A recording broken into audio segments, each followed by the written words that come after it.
What if the most volatile events of your life, the betrayals, the failures, the sudden losses, were not the source of your suffering? What if the true cause was an invisible script, a set of rules for reality you've been following since childhood, a script you didn't write and don't even know exists? The ancient Stoics believed this script is the hidden architect of our misery, but they also handed us the pen. By the end of our time together, you will understand the 3 fundamental edits that allow you to rewrite that script, not to change the world outside, but to achieve an unbreakable peace within it. This is not about suppressing emotion, it is about clarifying it. This is not about passively accepting fate, it is about actively choosing your response. First, a necessary word of caution.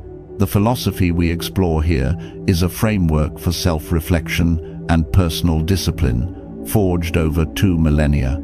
It is not, however, a substitute for professional medical, legal, or psychological advice. It is a map, but you are the cartographer of your own life. Use these ideas to illuminate your path, but for specific, personal crises, please consult qualified professionals. Our aim is education, not prescription. The tools are here for you to examine, to test, and to adapt with wisdom and prudence. We live in an age of unprecedented noise. Our attention is the currency, and 1,000 merchants bid for it every second.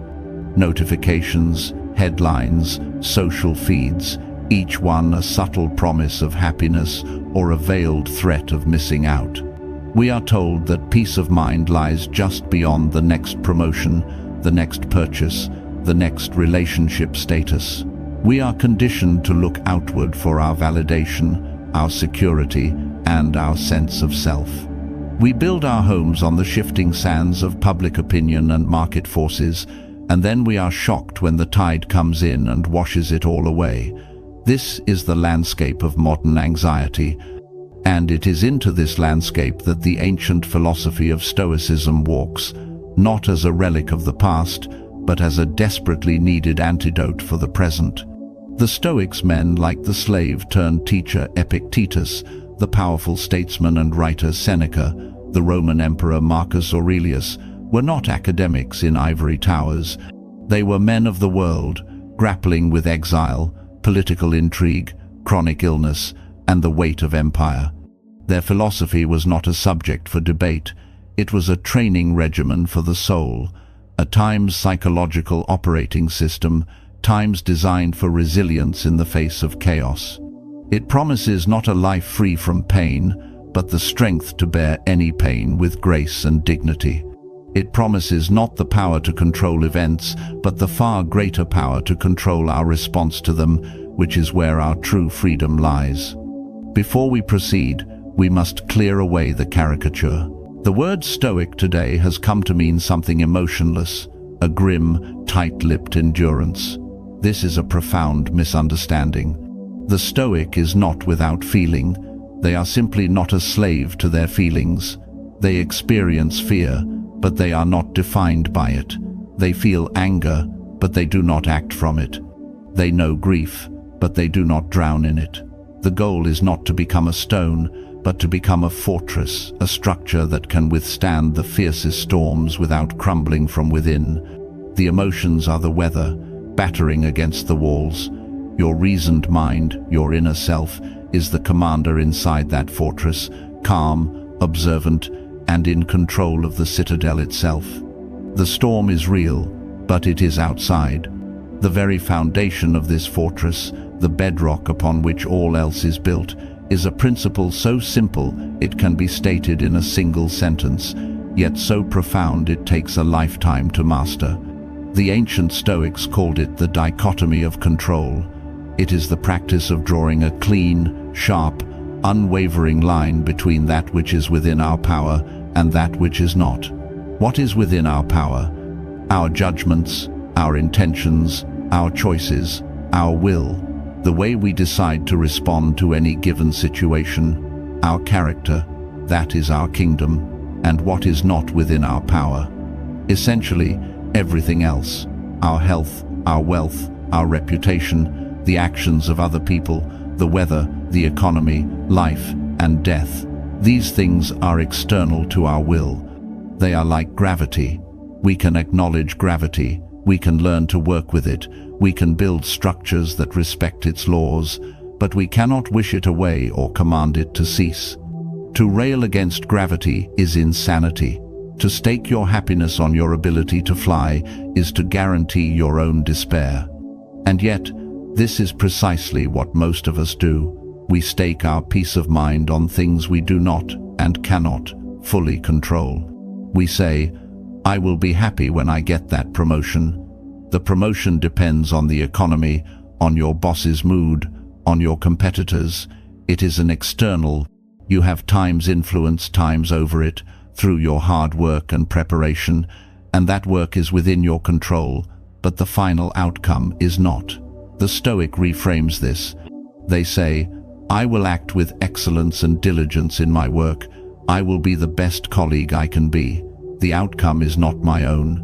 The peace comes from focusing your entire energy on your own actions and your own inputs, which are yours to command, and accepting the outcomes, whatever they may be, with equanimity. Let us consider the story of a man we will call Julian. Julian was the founder of a successful tech company, a figure of immense external power. His calendar was managed to the minute.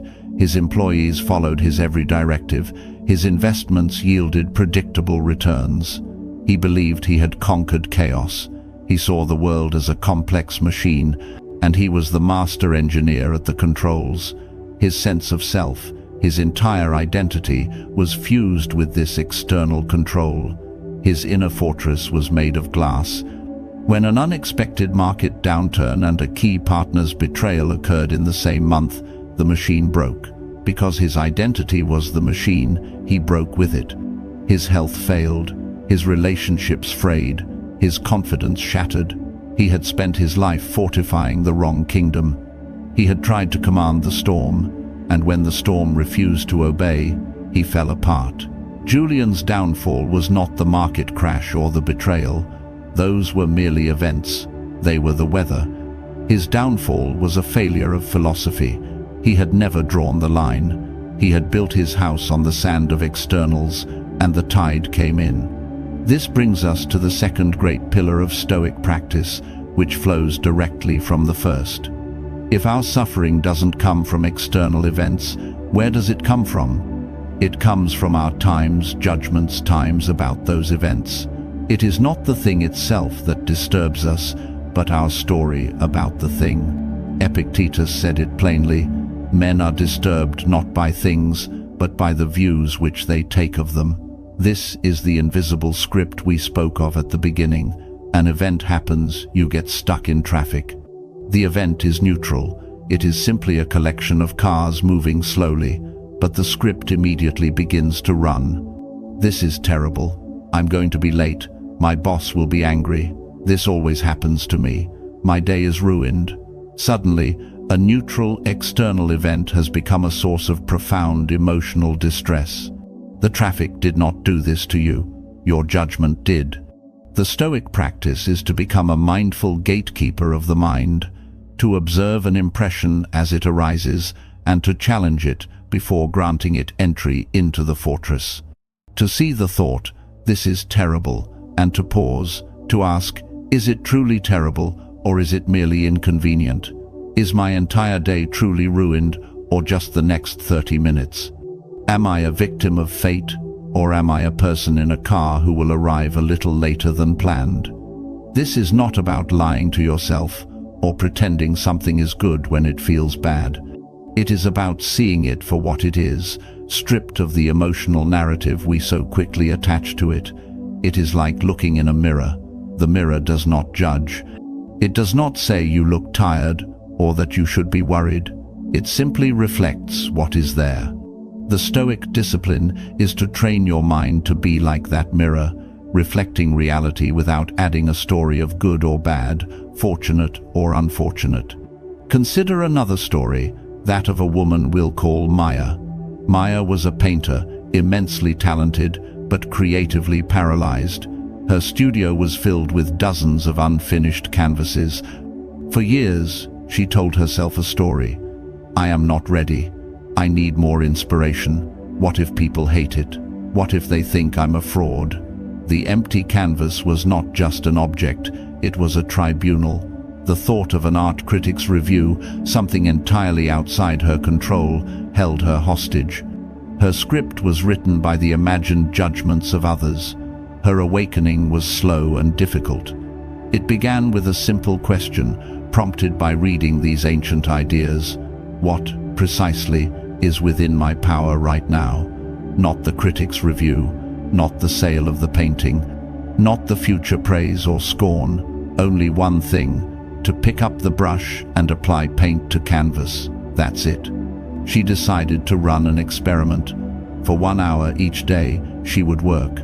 Her only goal was to perform the action. She would judge herself not on the quality of the output, but on the fidelity of her effort. She told herself a new story. My job is to mix the color and make the stroke. The painting's destiny is its own. This shift was seismic. It disconnected her self-worth from the uncontrollable outcome. The fear didn't vanish overnight, but it no longer had power over her actions. She was no longer a defendant awaiting a verdict from the world. She was simply a painter, painting. Her art flourished, but more importantly, her spirit was liberated. She had identified the invisible script, my worth is determined by others' approval, and she had consciously, deliberately rewritten it. She learned that the judgment of others is just weather, and you cannot let the weather report dictate whether or not you will set sail. This power to choose our response, to write our own script, has a name in Stoic philosophy. *proheresis*. It is your moral character, your faculty of choice. The Stoics saw this as the divine spark within us, the one thing that is truly, inalienably ours. You can take a person's freedom, their property, their health, even their life. But you cannot force them to assent to a judgment. You cannot make them abandon their principles. This is the inner citadel, the ultimate refuge. And the beautiful, terrifying truth is that we are, at every moment, the sole architects of this citadel. Every choice we make either reinforces its walls or leaves a breach for chaos to enter. When we choose to indulge in outrage over a trivial headline, we weaken the walls. When we choose to gossip or complain about things we cannot change, we leave a gate unguarded. When we choose to blame others for our feelings, we are handing them the keys to our own fortress. Conversely, when we choose to pause before reacting, when we choose to meet an insult with calm indifference, when we choose to focus on our own duties rather than the faults of others, we are fortifying our position. We are laying another stone, strengthening the foundation. This is not a passive act of resignation.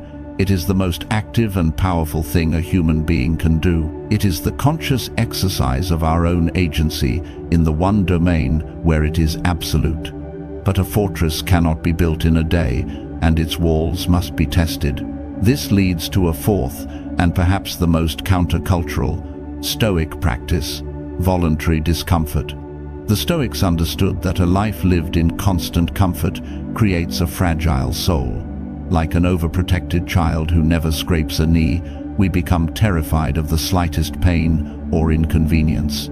So they prescribed a form of training, an inoculation against misfortune.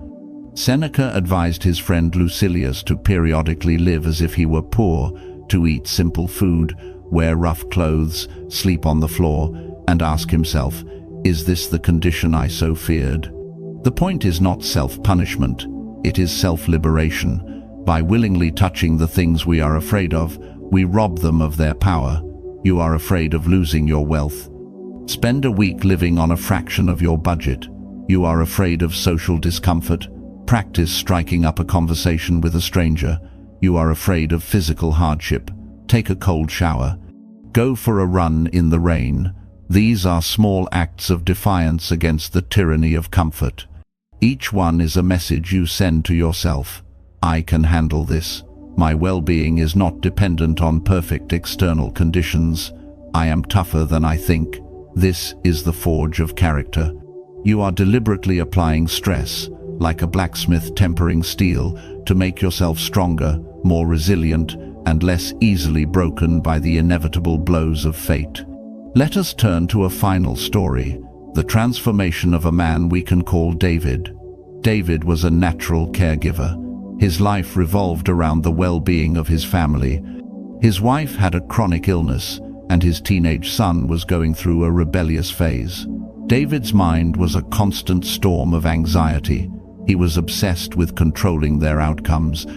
He monitored his wife's symptoms, nagged his son about his grades, and felt every setback as a personal failure. His love, which was genuine, had become a source of immense suffering for him and a burden to them. He was trying to be the captain of their ships, and in the process, he was sinking his own. His change began with the Stoic concept of the reserve clause. The idea is to approach every action with the silent addendum, if nothing prevents me, or as the Stoics might say, fate permitting. It is an acknowledgement that your intention is within your control, but the result is not. David started to apply this to his caregiving. He would say to himself, "My task is to prepare a healthy meal for my wife. Whether she has the appetite to eat it is not in my control." Or, "My task is to have an honest, calm conversation with my son about his future. How he chooses to receive it is up to him." This was not an abdication of responsibility. It was a clarification of it. It allowed him to pour all his energy into what he could do, be a loving husband, a patient father, without being destroyed by the things he couldn't asterisk. He stopped trying to control their feelings and started focusing on his own actions. Paradoxically, this made him a far more effective caregiver. Freed from the anxiety of the outcome, he became calmer, more present, more loving. He was no longer a frantic engineer trying to fix them. He was a lighthouse, providing steady, reliable light, allowing them to navigate their own storms. He learned that true compassion is not about controlling another person's journey, but about virtuously managing your own while walking beside them. He had learned to love what was in his power, his own virtue, and to accept what was not. So, where does this leave us? We see a path. It begins with the clarity of the dichotomy of control, the simple act of separating the world into two columns, my choices and everything else. It is sharpened by the discipline of challenging our impressions, of realizing that we are not disturbed by events, but by the stories we tell ourselves about them. It is empowered by the knowledge that our faculty of choice, our times proheresis asterisk, is an inviolable inner citadel that only we can surrender. And it is tempered in the forge of voluntary hardship, making us resilient and prepared for whatever fate may send. These are not abstract theories, they are daily practices. This is the work. It is the habit of asking yourself in any situation, what part of this is mine to own and what part is not. It is the discipline of catching your automatic negative judgments and holding them up to the light of reason. It is the small daily choices to embrace a minor discomfort, to choose the harder right over the easier wrong. This is how the invisible script is rewritten, not in one grand gesture, but word by word, choice by choice, day by day. You are the author. You hold the pen. The chaotic, unpredictable events of your life will continue to happen. The storm will always rage, but the foundations of your inner fortress can be made of solid rock. The script you inherited, the one that ties your peace to the whims of the external world, is a powerful default setting. It runs on autopilot. To rewrite it requires conscious, deliberate effort. But it is the most rewarding work a human can undertake. It is the journey from being a reactive leaf in the wind to being a deeply rooted tree, feeling the wind but not being uprooted by it. It is the path to what the Stoics called times apatheia, times not apathy, but a state of profound tranquility, free from the disturbance of irrational passions. It is a peace that comes not from a perfect life, but from a perfected character. At the beginning, I asked, what if the chaos of your life was not the problem? Now, you have the answer. The problem is the script that tells you it's a problem. The problem is the judgment that says, this should not be happening. The Stoic does not waste energy arguing with reality. They do not demand the storm cease. They simply ask, the storm is here. What is the virtuous way to act? How can I be the best possible captain for this ship in this weather? That is the only question that matters. Having laid the foundations of this inner fortress and understood the architect's plans, the next step is to train the sentinels who guard its gates. This is the discipline of ascent, the crucial moment of choice, where we decide whether to believe our anxious, angry, or fearful thoughts. It is the front line of our psychological defense. How we train that guard, how we distinguish a true report from a deceptive spy, is a discipline unto itself, and perhaps the subject for our next conversation.